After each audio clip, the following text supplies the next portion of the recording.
In an old building in Delhi, there's a flat that no one dares to live in. Flat number 14. 4 years, it's remained empty, collecting dust and shadows. When you ask the brokers about it, they'll give you a sly smile and say, "The rent is cheap, sir." But the nights are a bit strange. They say anyone who moves in doesn't last very long. Let's go back to 2016. A 26-year-old woman named Shalini lived there. Neighbors still whisper about what they heard back then. They talk about the sounds of furious arguments late at night, a man's terrified screams, and then sudden silence. One day, a foul smell started seeping out from under the door of flat 14. The police were called. They broke down the door and found Shalini's body inside. The official report declared it a suicide. But the people in the society, they tell a different story. They insist she wasn't alone that night. Fast forward to 2019. A new tenant arrives.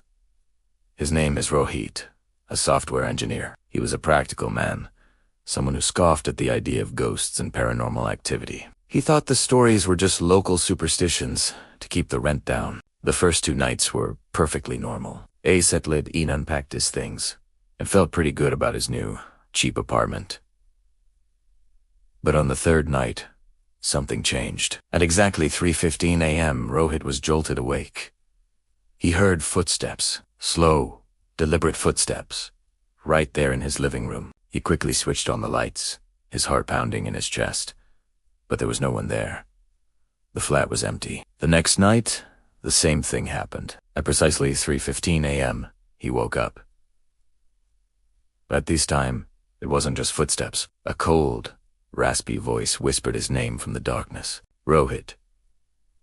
Terrified, but determined to find a rational explanation, he decided to set up his phone to record the room while he slept. The next morning, with the sun streaming in, he nervously played back the video. He watched himself sleeping peacefully until the timestamp hit 3:15 a.m.